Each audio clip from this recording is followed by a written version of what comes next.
All right. Welcome, DreamMakers. Very excited to be here today with one of my favorite gal pals, co-workers, and honest to goodness dream maker. Let me introduce you to Miss Jinnie. Hi. Glad to be here. Thanks for that nice introduction. You are very welcome. So before we get into the questions, I've got very organized some questions that I think will help illuminate the good, the bad, the ugly of making a dream come true. Is there anything that you would like to share? That was the little intro for you, but anything that they must know to get? No, I don't think there's anything other than what will come out naturally by telling the story. Perfect. How's that? Perfect. All right, so why don't you share what was your original dream? My original dream was to spend 1 month in the city of Bologna, Italy, living by myself downtown and taking language lessons in the morning and cooking lessons in the evening, or vice versa. And that came about because I had an opportunity to visit Bologna for like a half a day on a previous trip to Italy, and I just fell in love with it, and I was pining for it, and I just thought, hey, that's a bucket list item. Let's just file that away for the future and see what happens. Very cool. So you'd been there once for just a tiny bit of time, and then there was something about it that was like, ooh, must come back. Yes, it was. Well, I guess I'm kind of a city person. I did grow up in the city at least part of the time. And Bologna is a college town, a university town. It's actually the home of the oldest university in the world. And it's just got beautiful architecture, beautiful arches that just cover lots of walkways through the city. And I think when I was there, I saw like a communist rally on one block and like grandmothers and grandfathers inching down another block, and I just thought, this city is cool. I just want to spend some time here and see what it's like to live there. So I couldn't wait to get back. That is very cool. We're gonna have to get pictures. Like, we're gonna have to figure out. Oh, that would have been smart. Yeah, do some pictures because it sounds fantastic. So okay, so you had this. I'm guessing maybe when you were in college or something that you were able to go visit. So it'd been I was an adult, but it was at least 5, maybe 10. No, it was probably at least 10 years ago, 10 or 12 years ago that I had the original dream. And to be honest, I just kind of filed it away. It wasn't like a project. It really literally was a dream. Nice. A bucket list item. And so you had it 10 years ago and you kind of filed it away. And then what happened that gave you the courage to start it, making it happen, to say it out loud? Like, what was the trigger? So the trigger was not really proactive on my part, but the trigger, which I think is a valuable lesson, I think, is that I recognized an opportunity. And when I saw an opportunity, that said, oh yeah, I wanted to do that. And this is a way I could do that. And it got me sort of thinking and scheming. So the action was kind of just being open and just paying attention to doors that were opening and having the wherewithal to say, okay, this is a sign that I'm going to step through that door and make it happen. So did it take any like fortitude or courage? Like, what does it take to sort of be open? Like, how do you know when an opportunity is presenting itself? Or did someone knock on your door and go, hey, would you like to go to Bologna? Yeah, that would have been nice. I don't know if it took, I think you said, did it take courage or fortitude? Yeah. When I think of what set me up for that success, it's a couple different things. I would attribute it more to optimism and faithfulness, or having faith, being a person of faith and keeping hope alive kind of thing. As a generally optimistic person, I'm used to thinking that what I want to happen, I can make happen or will happen. You know what I mean? And then as a person of faith, my experience is that I'm very often blessed with things that I want to do, or, good experiences that I want to have. So that kind of set me up for a cycle of what I would call a virtuous cycle, like being in a state of expectation and hope, and not feeling like things are out of reach or can't be done. And I think that's an important stance to take. I think that's kind of what helps keep you open to the idea, to recognizing the idea or the opportunity when it comes. But I also want to say that one of the things that was in the back of my mind, I believe, is that I've had some experience doing vision boards. I've Oh, okay. started a group that was like, I was invited to go do a vision board with another friend, and I've heard stories about them, and I've done them myself. And I've had several kind of freaky experiences where the vision board comes true. Like you've cut out your little pictures, you put it on the board, you put it away, you forget it exists. And then like 5 years later, you're like in the middle of a picture in the vision board, you know? So I think in my mind, I already felt like that had some power, not like woo-woo power, but just it's more the power of like intention and desire, you know? And so I'd had some experiences where that came true. So I think in my mind, I always think, hey, something else on my vision board could come true as well. So I love that. I love that. And what's really special about that is so many people have limiting beliefs. Oh, yeah. And you may not even know that you have these limiting beliefs, like I can't do it, dreams don't really come true. That's I'll never afford it.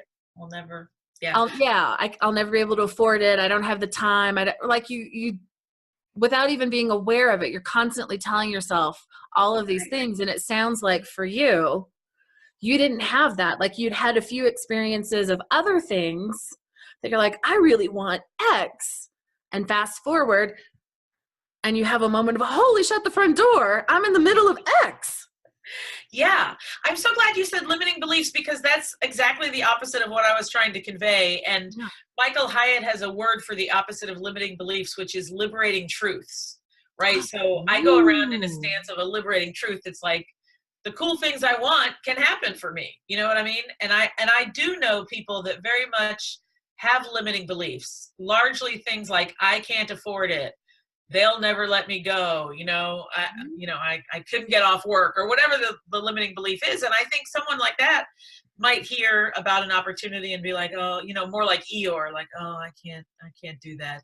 Yeah. Good for them, but I'll never get to go. Do you know what I mean? So I think there is power to that open stance and that belief, belief in yourself or your higher power, or that the world is good, or that circumstances are conspiring to help you and not hurt you. I think there's a lot of power in that.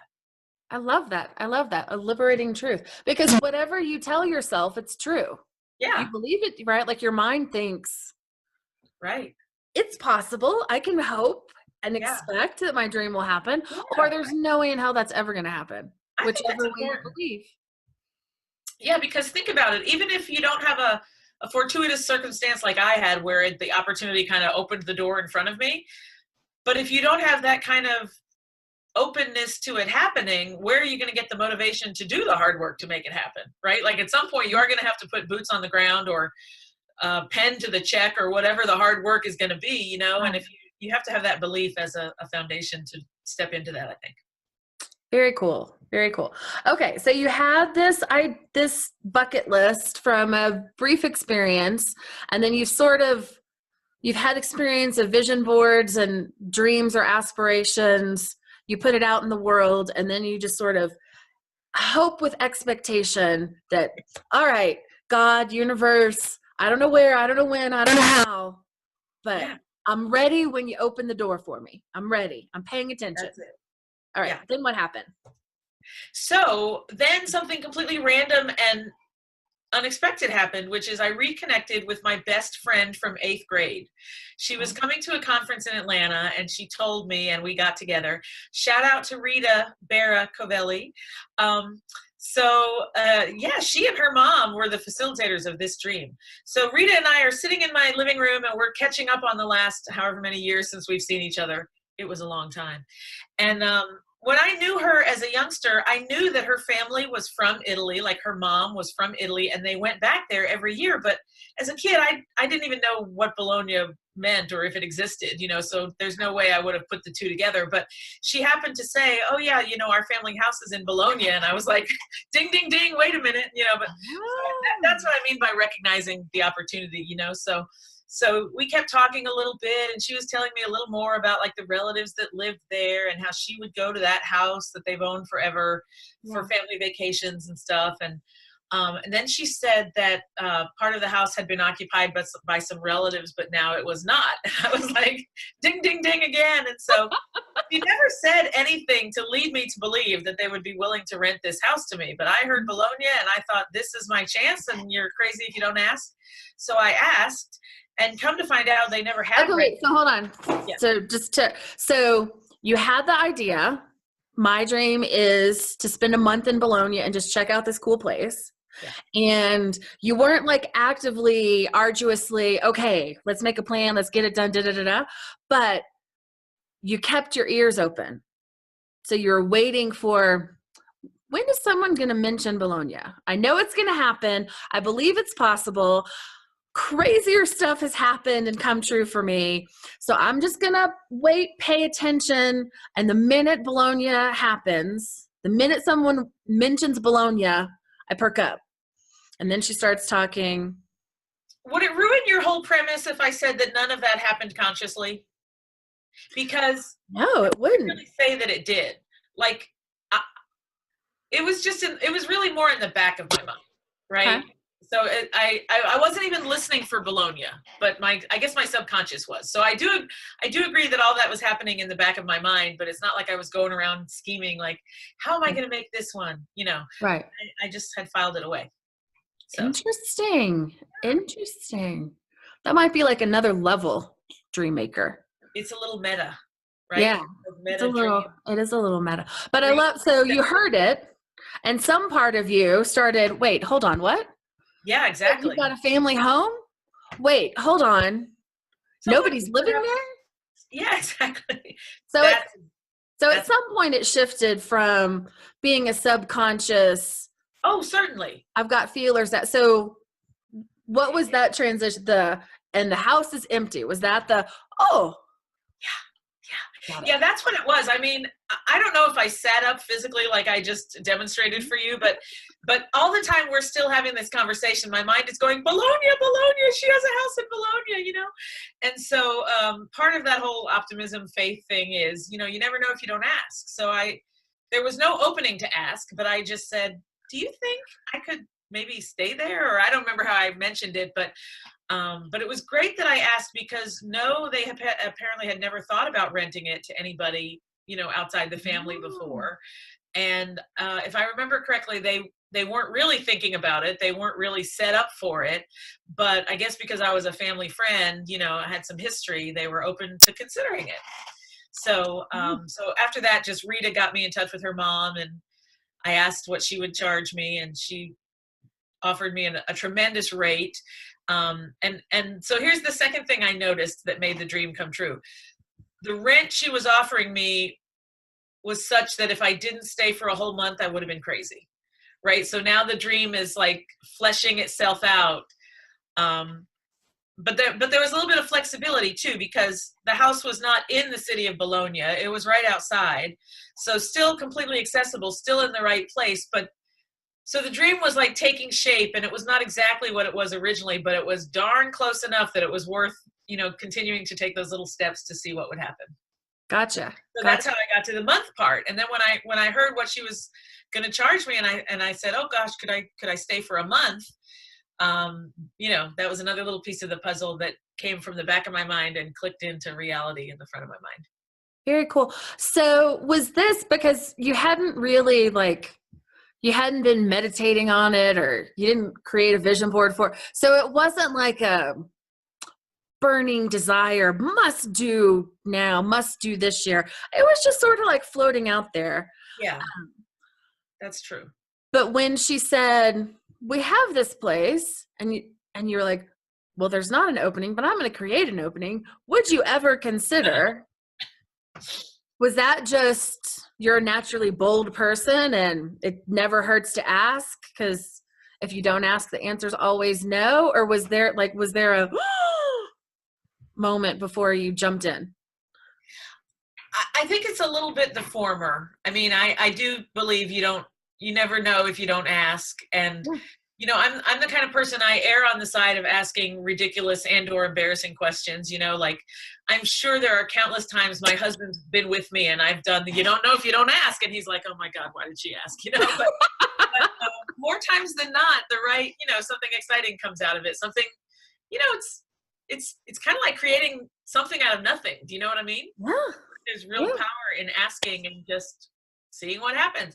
And all that can happen is they say no, and if she said no, then I would have been like, okay, well, who knows? Maybe that would have made me say, well, now's the time to pick a date, and now's the time to figure out how else I can go. That might have been the result too, but. Right. Well, I just love that there's some, some things that you maybe take for granted even, that you just ask the question. You don't care if it's silly or embarrassing or what, like, I'm going to ask the question because I want to know. Like you've become accustomed to creating your own opportunities in a way. Yes. Right. But listen, I want to put in a vote of confidence that anyone can get that way if they want to be. So you asked earlier if there's anything else I wanted to tell about myself. So one of the things that I think is relevant is that I'm a coach. I do a lot of coaching with women. I do executive coaching. I do life coaching. And one of the things I encourage my coachees to aspire to is just practice new behaviors. Mm-hmm. So I want to say that if there are any dream makers out there right now who are feeling challenged, have those limiting beliefs, et cetera, the first time you ask a crazy, ridiculous question that takes you a step forward to your dream, it's not going to feel good. You might sound dorky, it's not going to roll off the tongue, but I just encourage people to practice it. If you think that is like a stance or an approach to life that could help you make your dream come true, Arwen and I are your coaches. We want to encourage you, just practice. Realize you're not going to be great at it until, after 20 practices, then you will be great at it. And then you'll have that in your toolkit as another way to make things happen. Yeah, that's great, Jinnie, because I call that building your DreamMaker muscle. Like there's certain skills that you need to have. And so the first dream that you make happen, it might be hard. Oh, yeah. It might be arduous because you're putting yourself out and you're being vulnerable and you're having to practice being brave and bold and courageous in a way that maybe you haven't been. But once you've gotten through it once and you lived and maybe you had a fabulous time in Bologna for a month, then the next time you're like, well, it worked before. Yeah. The return on investment for a little risk or a little discomfort trying something new in service of trying to get your dream made, 1,000,000%. Awesome. Awesome. Okay. So that was kind of the first big action. Like it feels to you like it was a little action, but you created the opportunity and got them thinking about something that they really weren't set up for, hadn't even considered, but you put it out there and they're like, well, maybe, why not? The other thing that I think is fantastic is, part of the DreamMakers methodology is the 6 degrees of separation. Like somebody knows somebody who knows somebody. Yeah. And yours was an immediate, when you rekindled this friendship, right? You knew that they were somewhere in Italy, but wait, your house is in the town that I think is super cool and want to go spend a month at. I love it. What a coincidence. Go figure. Yeah, there aren't any coincidences. Isn't it interesting how that turns out?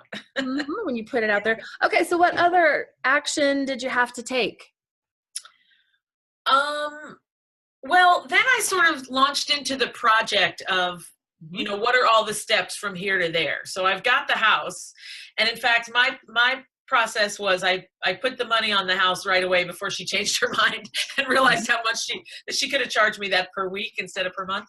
So sorry, Louisa, I hope you don't feel taken advantage of. I appreciate the friends and family discount. But then, then I had to figure out, how am I going to get a plane ticket?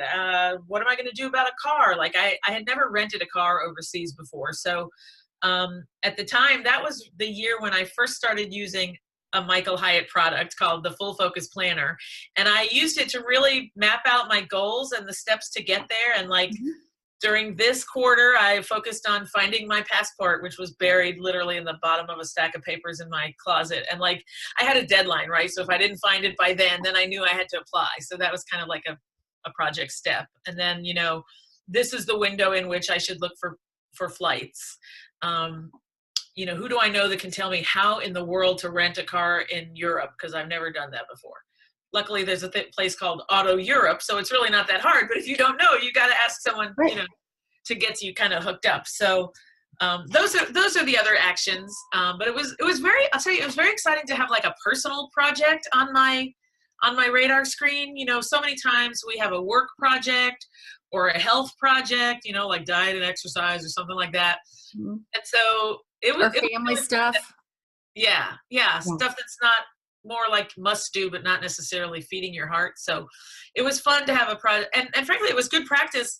I'm a person, I don't really like doing projects that take a long time.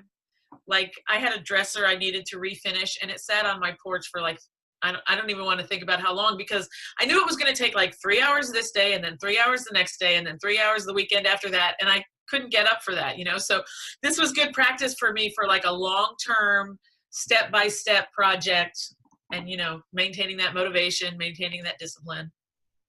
Nice.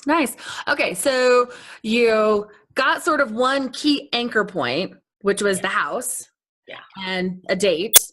And that sort of set everything into motion. So then you had to break down your dream into what are the steps, what are the resources. I need a car, I need a passport, I need a whatever else. Okay. What obstacles or challenges did you have or have to, it sounds like figuring out some of this stuff, there was a learning curve. So those were sort of the logistical obstacles, but, you know, I'm going to say an obstacle that is true for everybody, I'm sure, which is money. You know, like, where do you get the money to do a dream like this? And that is certainly kind of why I hadn't started pursuing it on purpose yet, right? Mm-hmm. I had a few times in the past started researching how much it would cost to take language lessons or cooking lessons or anything. So anyway, money was a challenge, and I had a couple of creative ways that I overcame it. So first of all, another thing to share about myself is that I work for myself. So the good news of that is that getting the time off for a month, that was not a problem. I usually have some flexibility that I can do that. But when you work for yourself, you don't always know where your next paycheck is coming. So that was a big leap of faith. And again, you don't work, you don't eat. You don't work, you don't eat, right? Yeah. So it really took some planning, not only for how am I going to pay to get there, but how am I going to pay for the fact that I'm not working for a month? Because trust me, I did not plan to work from Italy. But listen, there's a quote that I want to share with your DreamMakers, because there's a quote, I think it was Ralph Waldo Emerson, and the quote is something like, as soon as you make a decision, everything in the universe conspires to help you achieve that goal, that decision. And that's kind of how I felt, because the money issue started to get resolved of its own volition in frankly quite a miraculous way. I had a client that offered to pay me more as a retainer instead of like having me submit an invoice every month. And that is unheard of in my industry. I mean, like, that was literally a gift from heaven. So that was really nice. And I know not everyone can create such a thing to happen. And I didn't create it either. It just worked out that way. But what I had to do was I had to have the cojones, if I can say that on Facebook Live, I'm sure I can, to put down those big chunks of money, right? Like, I had to put down a big chunk for the ticket and the car, and setting aside, you know, for the mortgage while I was out of town and all that kind of stuff. So that was the scary obstacle. And frankly, I will also admit, the remainder of the retainer, like the money that was left that I had to live on until I left, that was dwindling and dwindling and dwindling. And that was a little scary. Like, okay, great, I'm going to get over there.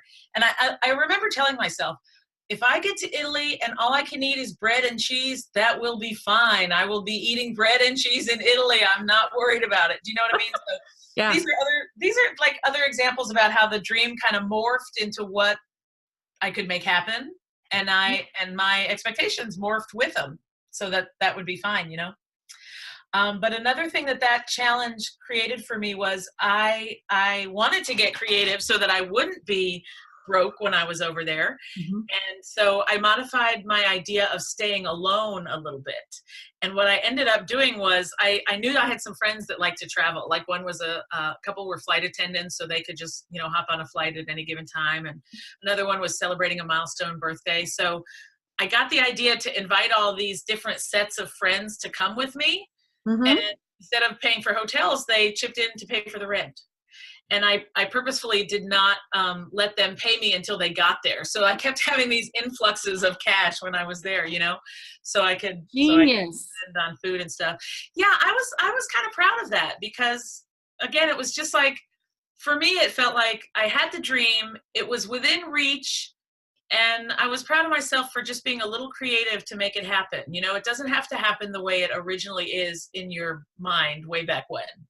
Right. Take your current reality and your current resources and put them together in a puzzle and run with it, Well, because I love that you've got, so it's like you're holding the dream, but you're kind of holding it loosely. Yeah. So the essence of it is you want to be in this place for a specific period of time. And you want to experience the culture and take cooking classes and language. Like, you want to immerse yourself, and you wanted to go it alone. That was sort of your initial thought. But then you were open to, well, actually, I've got this money challenge that I'm working through, and I'm in pretty good spot. But this would really help. Then I could have spending money along the way. Yeah. It was almost like looking at the resources at my disposal. I don't have a lot of money, but hey, I have a lot of friends. Maybe we could put these two together and solve this problem, Yeah. And that it was, because so many, again, going back to sort of that hopeful, expecting this to all work out, right? You were in a mindset of, all right, well, this is just a problem to solve. Yeah. Let me just figure it out. I can budget. I'm sure as the retainer was dwindling, you were budgeting and being, clipping coupons and shopping sales and or like all of the stuff that we know we can do. Yeah, right. But now you had a really big incentive to actually do it. Mm-hmm.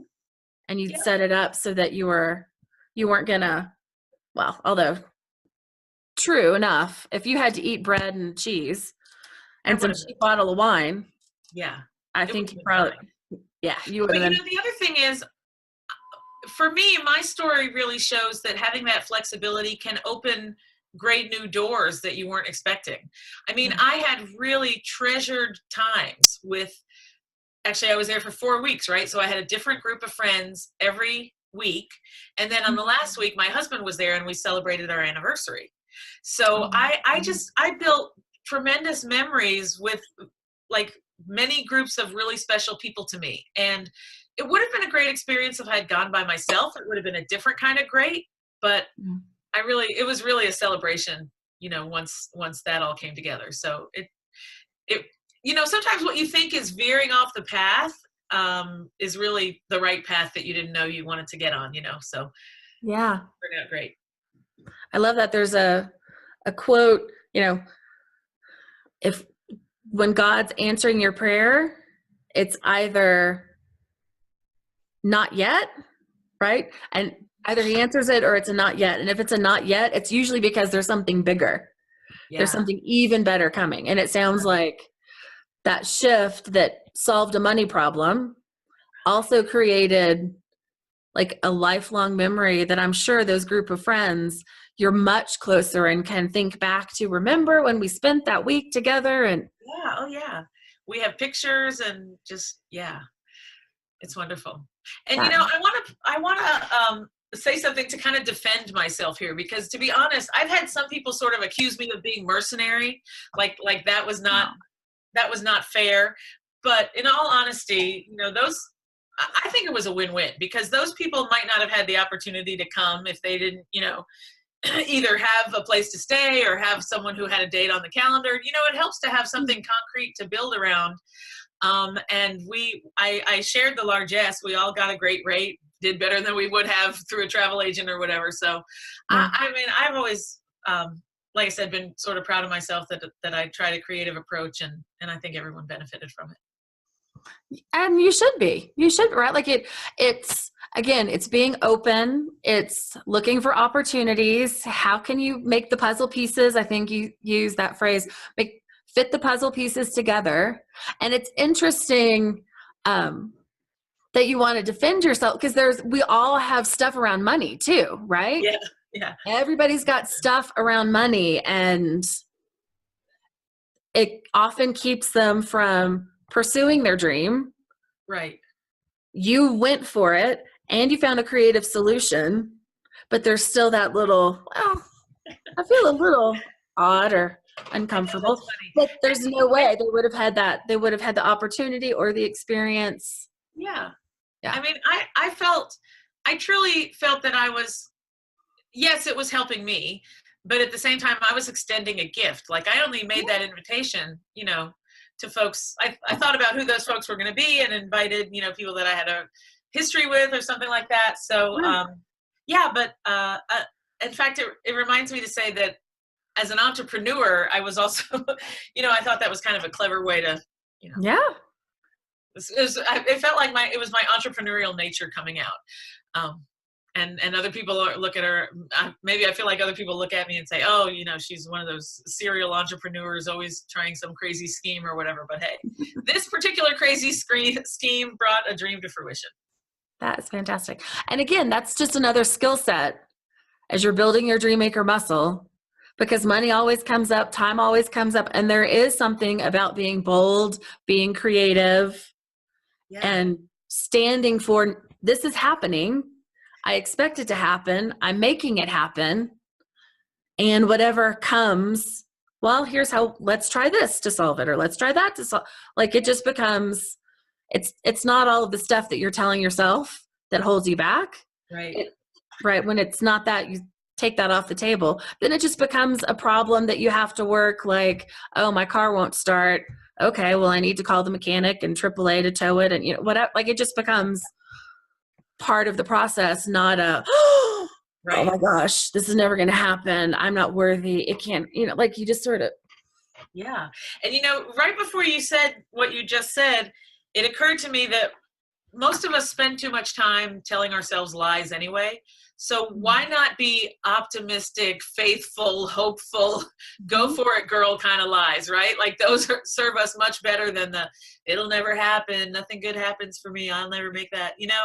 So yeah, if you're gonna do some self-talk, it might as well be crazy pie in the sky self-talk instead of negative Nelly self-talk. Absolutely. Absolutely. So one thing you did mention, I do want to touch on for just a minute. You talked about that there was power in putting a date. Yeah. Like putting something on the calendar. And it sounds like it was true for you and the friends that you invited. So talk a little bit more, like, what is that? Because I think a lot of people live in that, well, maybe someday when I get the promotion, the kids move out of the house, I retire. Like, there's always a someday down the road. Right. I've got this bucket list of things, dreams that I want to make happen. Yeah. I guess I would just call it an accountability, like a no safety hatch kind of thing. And I don't know if you're familiar with Gretchen Rubin. I'm name dropping all my favorite thought leaders, but she talks about 4 different kinds of people when it comes to accountability and building habits and getting things done. And so some of us really react strongly to external accountability, like a check that you can't get paid back or an obligation you've made to somebody else, you know? So I can't speak for the other people, but I know that, you know, like, for instance, in my house, we talk a lot about a lot of great vacations, and we don't always put them on the calendar, and frankly, they don't happen, you know? So I didn't want that to be a risk in this case, you know? So the date was one thing, and that was also practical because, like anybody else, I had to work around, you know, my work obligations and all that. You have to do that some months in advance in most cases. But for me, you know, the writing of the checks for that's an outdated saying, isn't it? But you know what I mean? The spending of the money for the airline tickets, you know, that's a huge chunk of change you're not getting back if you screw this up. So it's just a little extra added accountability. And I think it's maybe the accountability for me, for my type of person, is you remove that safety hatch so that you have to be creative, right? Like, if there's no way to say, oh darn, I'm out of money, you know, and stay home, how disappointing would that have been? You know, this was a way to be like, okay, this problem comes up, I got to solve it. This other problem comes up. And it reminds me of that saying, don't let your circumstances control you. You learn how to manage your circumstances, right? So that's where the creativity comes in. Just move the pieces around the board until you get it figured out. Yeah. Don't look for an answer kind of thing. I love it. Sorry, Facebook people. It reminds me of, so my first dream was to make a quilt. I don't know why. It just was. It felt like, something that women in olden days, like I'm from the South. So there was a whole, like, I should know how to needlepoint and, whatever. Not that I'll ever use it. But it was sort of a similar on a much smaller scale, right? Because I spent, I don't know, $200 or whatever. But I went and bought all these, like I had the idea of what I wanted it to be. And I bought all of the fabric, got home, laid it out on the bed. I'm looking at all these pretty colors. And then I went, I have no idea how to make a quilt. But I'm so frugal. I was like, but I can't return the fabric. Yeah. And I'm not about to throw $200 of fabric away. Exactly. All right. I guess I better Google and YouTube and go to the library and, figure it out. Well, what I like about that story is I also believe that sometimes putting ourselves in that position helps us figure out what the next steps are. Like take the first step or two, even if you don't know the whole plan, because what you need to do next sometimes will become very self-evident, right? Yeah. But it's that overcoming the inertia. It's the, shut the front door. I just did that. Well, now I'm in. Yeah, exactly. I guess we're going to figure this out together. And it may be the worst. Nothing wrong with tricking yourself. Do you know what I mean? Like, I think it's exactly. Okay. So what was it like to live an honest to goodness dream come true? It was really cool. So for one thing, it was, I mean, it goes without saying, it was kind of the greatest vacation I ever had. I mean, for the first time in my life, I really unplugged. I did not think about work. I didn't have to think about anything except getting out of bed and doing whatever we decided to do that day. That was a lovely existence. And getting to do that, for 30 days in a row was super rejuvenating. I'd never have had that feeling physically or emotionally or mentally of just, I don't know, just clearing everything. And you know what the result of that was? I had an amazing... Wait. So can you, bring me there. So is it like getting a massage every day for a month? Like, what is that like that you are totally unplugged and just... What is it like? Like footloose and fancy free? Like, what is... Well, maybe it's like what retirement is, like you wake up at any time you want. Hopefully you roll over and there's people next to you or in the house with you that you enjoy their company, and you can literally do anything within striking distance. Do you know what I mean? Like we had sort of,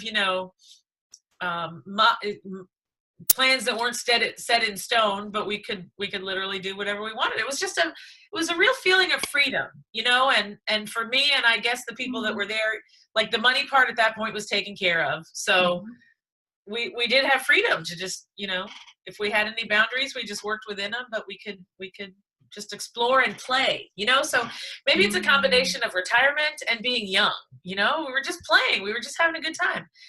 And everyone got to play in their own way. If anyone wanted to go off and have some private time, they could do that. And maybe you enjoy your time together more when you do that. I don't know. I'm a person that loves vacationing in giant groups. So it was a good fit for me. It might not work for everybody, but I'm trying to think. I mean, what was it like? I definitely had a feeling of appreciation the whole time I was there, like a really strong recognition that not everyone gets an opportunity like this, right? Or gets... Although not everybody creates an opportunity like this. Yeah. And, right? and appreciation for the fact that it's not easy. It's not easy. It's not in the normal course of the day. You're right. I think we can all do what we put our mind to. But, it's still good to be grateful for when the things come together the way they want to, the way that is helpful. So I really appreciated that. There wasn't a minute or a day that I took for granted, I don't think. But the other thing that was cool was because I was so present there and I did whatever I wanted to do when I was there, by the time I went home, I was super happy to be home. It wasn't like I would have projected and thought, oh, going home, I'm going to be so miserable, sleeping in my own stupid bed in my own stupid house, going back to work. But I was so satiated because of that experience that I got home and I was thrilled to be home, and I didn't have any burning desire to get on a plane and go back. I mean, I just felt very settled and satisfied. Like, that was wonderful. Would love to do it again. Hopefully I'll do it again someday in the future. And the present at home was all the richer as well. So that's an experience I don't think I ever had before. And I hope I have it again. It's really, maybe part of it is that feeling of satisfaction and being proud of having made it happen. Mm-hmm. I mean, yeah, so I definitely, it's definitely something I encourage people to try to achieve. It's a really cool feeling. Clearly I can't even articulate it very well, so it must be something special. Well, I love that you did it, you created it, and the universe, like the Emerson quote, like the universe met you and like put these things in your path to help you make it happen. But you had to have eyes to see and pay attention and to set the expectation and intention that this is happening. These are just simple problems to solve, and I'm a smart cookie. And if I'm not smart enough, I'll figure it out. Or I know someone who, like there's just a resourcefulness. Yes. That comes about, and a creativity and like the flexibility of, well, I wasn't right in downtown as I envisioned it, but we had a car and we could, so like you were open to it, flexible. So you had put in a lot of effort to make it happen. So you could be both proud of your accomplishment and that, wait, I literally just made my dream happen, and grateful that it was all of this confluence of events that created the opportunity for you to be, sounds like, free in a way that not many of us get to be, and playful, and just sort of like a wonderful lark adventure with people you love. And like there was enough variety, right? So everybody came in for a week, so it wasn't like 3 weeks in you're like, when are they leaving, right? Like, so there was plenty of variety and just all new experiences that it sounds like you were totally open to. It's really fun to hear you kind of dissect the stories and pull out what those different dream making muscles are, and the different pieces. That's really helpful, because I'm not sure I hadn't even thought through it all that way as well. But what you were just describing reminds me to say that it is helpful to know yourself, right? To know what's a good compromise for you versus what's a compromise that would really make the dream not come to fruition the way you want to. Right. Like whenever you said, I think you said something like I was a social person, or I had a variety. Yes, like a lot of variety is really good for me. A lot of change, a lot of people in my house. You know what I mean? So if I had been a different type of person, those kind of compromises would probably not have made the dream come out as well as it did for me. Do you know what I mean? So I would encourage people to, maybe as part of your pre-work or part of your planning, know what your guardrails are, your deal breakers, things like that. That could be useful. Yeah, because we've got in Dream Camp, we've got a whole week that's devoted to putting your plan, like breaking it down, putting your plan together. What are the milestones? What are the critical, like all of that stuff. And part of it is, because to me, a compromise, for it to be a compromise, you win and I win. Yeah. And we keep going, we keep brainstorming until we figure out a way for both of us to get what's most important to us. Yeah. Right? Because if I win and you lose, then that's not going to be a good Italian vacation. And so there's it's an interesting place. I call it you zim with the universe, which it's the whole idea of you're basically dancing with the universe. And well, here's what's really important to me. Okay, well then let's move it maybe a little bit out of town, but you really want people. So let's have people come share your experience, and that can help fund part of your, like that can solve one of your money issues. Yeah. Like there's sort of it's like a very intentional in a loose way. Yeah. Right. Like you have to have a very clear, this is what I want, and I'm going to go with the flow until I get to what I want. Yep. I think that's a great way to say it. Yeah. It's an interesting, and it's fascinating because as I talk to people, DreamMakers who have made all of these same things. It's like Really? there is a process, like it all has different flavors and different colors and the specifics of it, but it's very similar skill set, DreamMaker muscle, and even process that you go through to accomplish it. It's really, and there's the universe steps up, or God, or whatever you want to call it. It conspires. It conspires. It conspires. To make it happen. Exactly. So what would you say, what have you learned from the experience? Or you talked about like when you came home, you had a like satisfaction probably with your life, with who, like there was just I did that. Yeah. And like returning hero kind of, I've done it. Conquering hero. A little bit, yeah. I think what was great for me to learn at that moment was that I can still do things that are big and scary and come out successful. I mean, I'm a very risk tolerant person, so I take on challenges relatively well. But in this context, this happened actually the year that I turned 50, and I was super stressed about turning 50. And so I didn't really do it because of that reason, but on the back end, I had conquered a lot of fears, just the fear of making something that big happen. At one point, I was in the space of, I'm kind of afraid to do this alone. How am I going to do this? Fear of investing resources and being in potentially a precarious place. So one of my actual specific fears was driving in Italy. Like that is scary. And I was scared pretty much every day I did it. But I did it. Like I drove in Italy 30 days in a row, and that frankly, I'll be scared if I go back and do it again, but I'll do it if I have to make the rest of my dream come true. So, I did come back with a level of confidence, like, yeah, this game ain't over, baby. I can still do fun things and be scared and enjoy it and overcome it. I love it. There's an aliveness, like as you're talking about it, but because I asked you like, what were the obstacles or challenges that you had to overcome? At no point was there a mention of, well, there were some times that I was absolutely terrified, right? But now that we're on the, what did you learn from it? Yeah, that's true. Yeah. Sometimes hindsight, you take away something different. That's awesome. That's awesome. So how did you handle those fears as they came up? Because clearly you did it.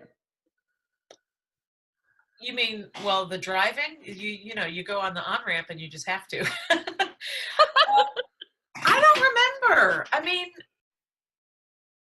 probably no special technique that's specific to the dream. It's, just be afraid and do it anyway. Yes. And rely on your support kit, whatever that is. Like people will be surprised to hear, I'm a big talker, right? So I think out loud. And so if I was scared, I would talk it through with either people that were in on it with me or people that I turned to for coaching when I need it.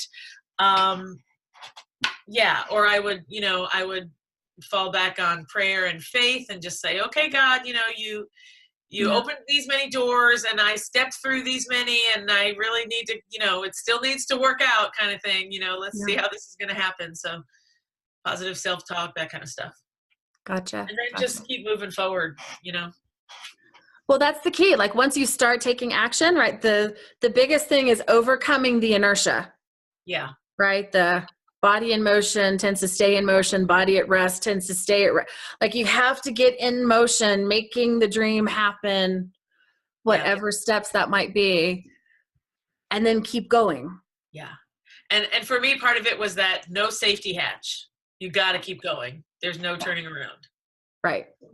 You didn't give yourself an out. No out. Yeah. What was your experience? Because I had an experience like that buying this house that was very, wah! And for me, the way I describe it, it was like riding a roller coaster. Like it was I felt like I was holding on to the third rail. So it was all electric and For me, it was actually a very spiritual experience, because it was like, okay, God, I've done what I can do. The rest is up to you. But if this is meant to be, you're going to work it out. But there was the tick, tick, tick, tick, tick, tick, tick, tick, tick, tick, tick, tick. Like there was, did you have any of that? I'm sure that I did. And for me, it's usually about money, you know, just because money represents security, and, you know, when you work for yourself, you have to have a high tolerance for that. So I think for me, it wasn't probably any different than the fear cycles I can go through anyway in tougher times, you know? So I don't, that's it. The good news is that's not the part that I remember so clearly, right? I remember all the great stuff and how great it feels to have done it. And that, again, that feeling of being so satiated and satisfied with it. So. Nice. Well, and I call it the seedy underbelly of making a dream come true. Yeah. Right? Because it's not just, hi, I'm Arwen, president and chief fairy godmother. Let me wave my magic wand and all of this happens. Yeah. Although sometimes I can do that, but there's always this, you have to look yourself in the mirror and go, okay, I can do that. Like, it's not always going to be la la la. It's not always going to be a Disney movie. There's going to be the, oh, I really hope that check. Oh, I kind of wish I could get that deposit back, but nope. Like, there are going to be those moments of doubt. And then you rally again and go, nope, I've put my stake in the ground. Let's just solve the problem, figure out how to make it happen. And, you know, when you were saying that, it occurs to me that knowing yourself probably fits in here too. Because if you think about it, the things that I struggle with day to day are going to be the same, like habits that I struggle to build, or insecurities that I struggle to overcome, or things that I just keep doing wrong, but I keep trying to get better. Like whatever that is in your day-to-day life, that's probably going to show up in your dream project too, right? So it's kind of like the universe or God gives you another opportunity to practice, right? So if you're lucky, you've been diligently practicing and working on those things all the time, and now you've got something really important and you're going to put your best towards it, you know? But you're probably going to, you're either going to end up using tools that have gotten you through those things previously, or, you know, if you're lucky, you might have a big breakthrough and revelation and get it right while you're in your dream project, and then boom, that door is open to you forevermore. That would be a great outcome. Yeah, that's fantastic. That is it. And I do think like that's why I call it a muscle. The more you do it, the stronger you get, right? You feel more comfortable being bold. Like other people go, I can't believe you asked that question. Right. And you're like, well, if I don't ask. Yep. Right? Like there's just you get comfortable being uncomfortable, like putting yourself out in a way that, So what do you think you learned? Like what were the lessons coming out of that experience? The lessons. I think for me, it wasn't so much new stuff, but I feel like I was reinforced in certain things that I believed about myself and about the world, rather than maybe transformed, you know? So again, for me, those things would be the optimism, the faith, the importance of casting a vision, that there's some power in vision and intention, and again, the creativity to just, you know, get that thing done however you need to. And I do think that, you know, what's transformative about that is I've taken those lessons, or those reaffirmations, and now maybe I'm risking bigger in other parts of my life. So in fact, I can think of a situation in my business. I'm kind of leveling up. Ever since that time, I've been kind of leveling up and taking on new challenges. That's you know, stepping into roles that are scarier for me, or taking on multiple projects where I used to not be brave to do that. Engaging other people in my work goals. I used to be very much a solopreneur, you know. And they say, you probably say this in dream camp somewhere, like if your dream doesn't involve other people, it's not big enough, you know? So, so those kind of things, I wouldn't have thought about it until you asked the question, but I can really see a direct correlation between the experiences and the lessons learned and the reinforcements of that fun life experience and how it's spilling back into other things. Yeah. That's so cool because, right. So it's even if you take something simple, which seems possibly silly, but really isn't. So for 30 days, you had the bejesus scared out of you that you had to get on the road in Italy with these crazy drivers that have lead feet that I probably would have loved it. And you were probably freaking out because I drive way too fast. Right. But after you've done that for 30 days and lived to tell the tale. Yeah. And you did something big that you didn't think you could, or you're like, I don't know. I'm getting older. Like you reclaimed part of yourself that maybe was starting to drift off. And that's when my younger days. Yeah. Yeah. I think so. No, I can still take on bigger challenges. And I think so. And I'm grateful for this interview because it's bringing that more to the forefront to me, you know? So, and I hate to leave a lesson learned unturned, you know? So I'm glad to be, you know, debriefing it from that perspective. And that's like another gift I get to take away from it. Well, I appreciate you being here because I think it's good for people when you're thinking about my dream is to write that book or to travel someplace, or you were saying weight goal, right? To lose the pounds or like whatever, start the business or take it to the next level, like whatever it is. It's good to see someone like in the nitty gritty, like how exactly did you do this? Mm-hmm. What did you go through? Because there's not really a forum to talk about it. Yeah. You just see the other side, right? Yeah. So we just see Lady Gaga on stage accepting the Oscar. Right. We don't see all of her hustling and dragging her keyboard all over New York. Like we don't see all of that. You just see the end product. Right. You know, oh, okay. So if I'm scared shitless, pardon me, Facebook people, if I'm scared then that's normal. Yes. Oh, totally normal. Going. Yeah. And if I'm freaked out about money, okay, breathe into it. Take a deep breath. It's just a problem to solve. I know how to handle money, or I can figure out how to handle, like it can be done, but you have to take the action to do it because it's not just going to fall in your lap. Right. Right. Yeah. Like there's and that helped you. So, okay. So one of the things, because this is a big part of DreamMakers and Dream Camp, you can't do it by yourself.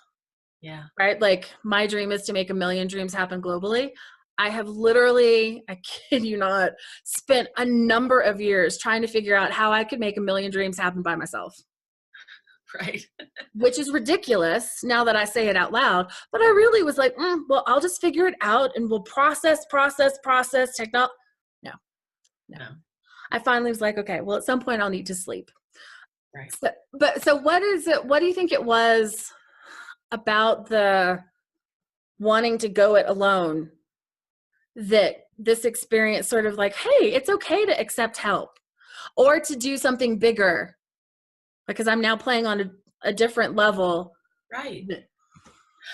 I don't know. That's an interesting question. I will say, so there's two things that I thought I was going to do alone and then I did with people, right? Like the original dream was I was going to go do this alone and there was something appealing to me about that. So one thing that was interesting is as the dream started to come into shape, I realized that at this moment in my life, I was not a person that wanted to spend a month alone. And that was a little different for me. And so, you know, I was open to the fact that about me had changed. Gotcha. But I never really thought about what about this experience made me do things differently in my business. I don't know. It seems like it's had that impact. It really does. And again, I'm getting that revelation a little bit here in the middle of this conversation. So like I said, thank you for dissecting and like pulling apart like actual pieces of the plan, because that's really helpful. And B, thank you for doing videos like this, because I do think if you do this with your other dream achievers, dream makers, I guess that's what we're called. DreamMakers, yeah. lots of examples is going to be so helpful to people. So, yeah, but I don't know the answer to that particular question, but I can see that it did, and that makes me very happy. I can see that putting the effort into making this dream come true in that part of my life has expanded my thinking about what other dreams are possible, right? Like apparently my business life, my entrepreneurial life was something that I did not have that faith and optimism about quite as much as I did in general, right? So it seems like this kind of cracked open that egg in the carton that wasn't playing along, you know? Oh, very cool. So you mentioned other dreams. Are there any other dreams on the horizon? Any other, oh yeah, put that on the bucket list. Yes. Okay. Well, there's actually another dream that I've actually pretty much almost accomplished. Ooh. And I think that, are you getting faster? Yeah. Maybe. So that is, I'm a person that wanted to lose a pretty significant amount of weight for a lot of my life. And I don't know, I didn't do this one entirely purposefully either, but again, maybe something about just building that confidence in myself. Yeah, I can say that it probably helped me step into a new approach that I was going to try for my weight loss that I never would have considered before. And almost didn't consider this time. So clearly there's something about me that was more open to trying something different. And then once I was in it, I really could catch a clearer vision of what the end goal could be, that it could be better than I'd ever allowed myself to hope for before. So that has come to fruition, which is crazy and exciting. Congratulations. Thank you. Yeah. Big. And then, the dream now, gosh, you know, I'm a person, I have a lot of different interests. So don't think this dream is the only dream that I have. But one of my dreams is I really, really, really enjoy coaching women. I really enjoy, I came up with a mission statement for myself, which is to equip and encourage women to invest in themselves and create the life of their dreams, right? Like I have a belief that people can do that. Yeah. So that's one thing I'm really enjoying doing with women. And I have the privilege to do it with a number of women right now. And I really like supporting them and helping them be not only successful, but satisfied.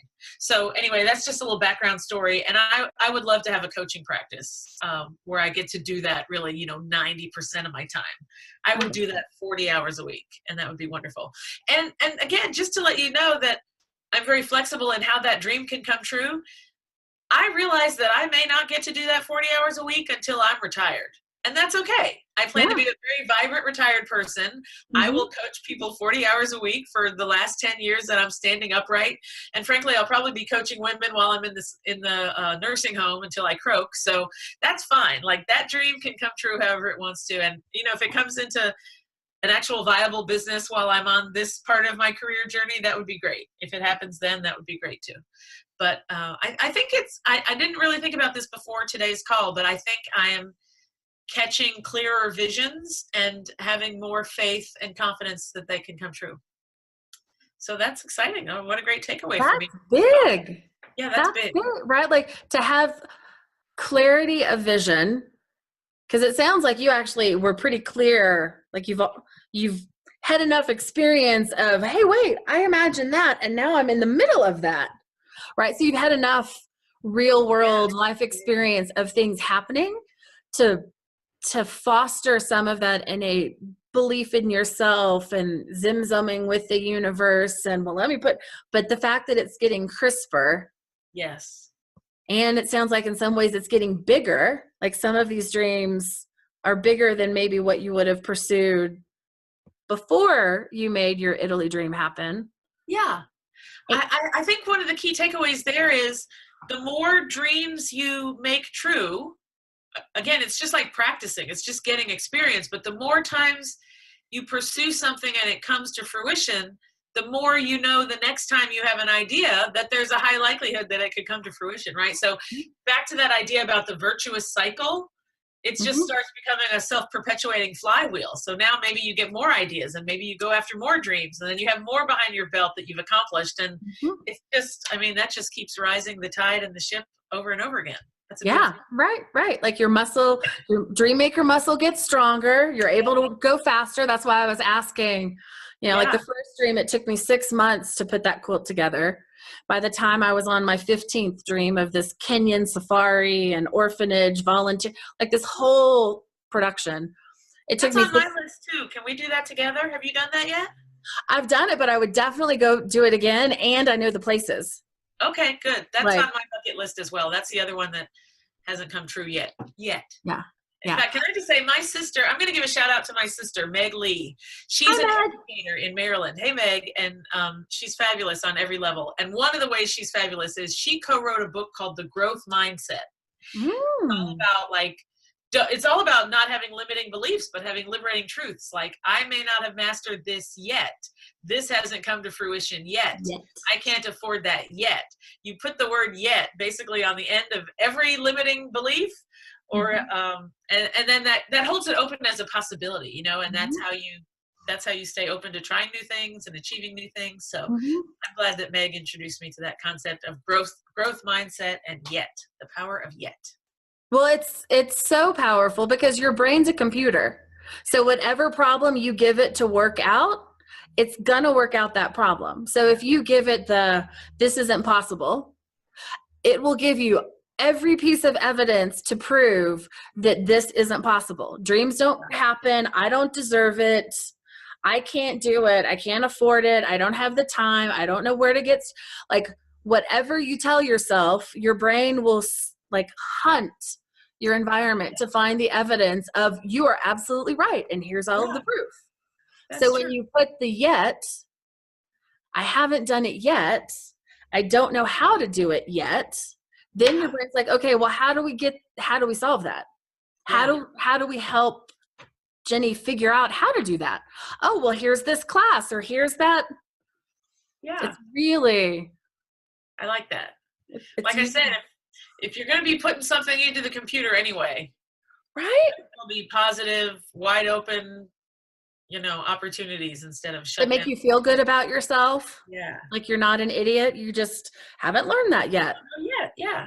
You're building your muscle. You're starting with the 3 pound, right? Like the little pink 3 pound dumbbells. Yeah. And someday you'll work your way up to the 45 pound, whatever. But for today, start where you are. That's a big adage of mine too. Just start where you are. Yeah. Because tomorrow you'll be somewhere different. Might as well start today where you are. Just get started. Inertia. Get over the inertia. Exactly. We're very simpatico on the way we look at life. Yeah, I think that's why we work well together. Yeah. I think that's why we make our dreams come true. We did. The other thing that I just wanted to call out, and then we'll come to a close, but about your dream of the coaching practice and helping women, what I think is really like a cool pattern repeating itself is you had this experience of deep, like in the marrow of your bones, satisfied with myself and my life at 50. Wow. That, there's a part of that you're like, ooh, I want everyone. How can I help every woman get this? I didn't make that connection either. Wow. See? This hour is changing my life. I'm a pretty decent coach. I'm just gonna, I'm pretty good at making dreams happen and seeing dots and. Yeah. That's why this is your calling, to help people. You're codifying the process. People would look at this and say, there's no process. It's just luck. And you're codifying the process. I love it. It's awesome. Thank you. Because I want to marry aspiration with action. Yeah. So it needs to it needs to be sort of above and beyond you, that you're like, oh, I've got to stretch to reach it. And I'm really kind of excited and terrified, right? Because those emotions are very close together in the brain. Like it's very similar. Yeah. Parts of your brain. And all right, let's embrace the woo-woo and get down to the nuts and bolts. How do we break it down? How do we make it happen? Like, what are the steps? Yeah. I like that too. I'm very action oriented that way too. Boots on the ground, move it forward. Yeah. Because we're smart, like to have survived life as long as we have, and we're not really that old, right? Like if you've lived to 25, 35, 45, 50, like if you're smart enough, you can figure it out. Yeah. Oh yeah. Marie Forleo says everything is figure outable. Yeah. Which I love that. But that's the truth of the matter, right? Like we've got the skill to do it. It's just making the decision, having the desire, making the decision, and then being determined. Right? And having that growth mindset. Figure outable is a growth mindset. I don't know it yet, but I'm going to figure it out. Yes. The power of yet. The power. And then, you know, having someone to help you deliver on it, like to figure it out when you get stuck. Everybody needs a coach, don't they? Huh? Everybody needs a coach.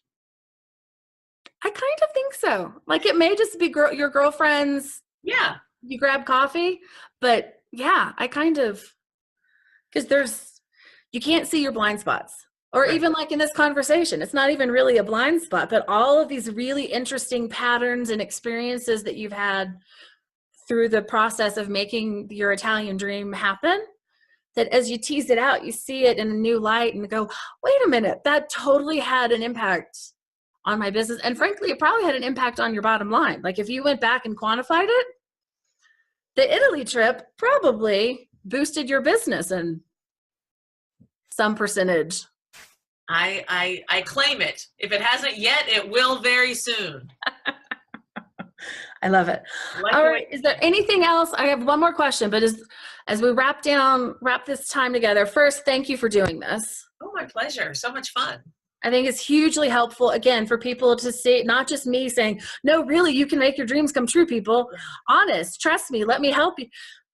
I rather have someone who has made their dream happen. Well, let's break it down. Strangely enough, there is a process to it. And there's a way of being that'll help you do it faster. Yeah. I love that. I'm really honored to be included. You know, I'm so excited. I really hope this supports people to make their dreams come true. Thrilled to be I'm sure it will. I'm sure it will. Because you don't know what you don't know. So it's always, if I can learn from someone else, and then when I'm in the middle of it, go, oh, right, yeah. Jinnie said she was terrified to get on the on-ramp. Yep, okay, I'm getting on my on-ramp. Okay, here we go. Let me talk it through or work it out with, like, let me just talk out loud or like whatever is true to you. It helps. Yeah. So, okay, anything else that you want to share? I got one more question, but. No, I'm waiting for the big finale question. Okay, well. I may have created way too much anticipation and expectation, but so what's the one takeaway that you would want this DreamMakers community to have from your experience? Can I make it two? Yes. Okay. So one is dreams can happen. And I think that having dreams and holding your dreams and hoping for your dreams and working for your dreams and achieving your dreams, I think all of those are healthy things. No matter where you are on that journey, I think it's good for you. I think it feels good. I encourage everyone to do it. Dreams are important. They're better than vitamins. Now that said, don't wait for your dream to come true before you're happy. Because I think a lot of people equate happiness with, I'm going to be happy when I lose those 50 pounds, when I get married, when I get my degree, when I get out of this horrible job, whatever. And one of the things I've learned in recent years that I can actually attribute directly to you, Arwen, is you introduced me to Allison Armstrong and her company called PAX and the work she does helping women and men understand each other and understand themselves better. And I learned how important it is to be happy every day. And like happiness is an emotion. It's going to come and go, but we can help create it by doing the little things that make us happy every day. So I am all for having a big giant dream. And I want it to hang over your head and follow you around forever. And I also want everyone, especially women, to make their list of 10, 20, 50 things that just make them happy during the day, whether it's petting your dog or getting your favorite tea or going to a movie, and do all of those every day while you're working towards your big dream. Love it. Love it, love it, love it. Plan your big trip around the world and buy yourself a new nail polish every once in a while. Yes. I mean, both of those are doable and should be done. Yes. Love it. Well, Jinnie, thank you so much for spending this time. This has been fantastic. I can't wait to hear about the next stream and the next stream and the next stream. Okay, well, I'd love to come back. Thank you for the opportunity. It was so much fun. And I hope I get to meet more of your dreamers someday. Yeah, I'm starting to build sort of a repository of here are all of the DreamMakers stories, and slowly over time, as we have more and more dream campers go through, That's I great. have more stories and see more commonality and where we can sort of, I'm calling them dream hacks. Like, how can we short circuit and get the dreams happening faster? Yeah, I like it. Well, gosh, I'm thrilled to be part of that group. Very honored. Thanks. Awesome.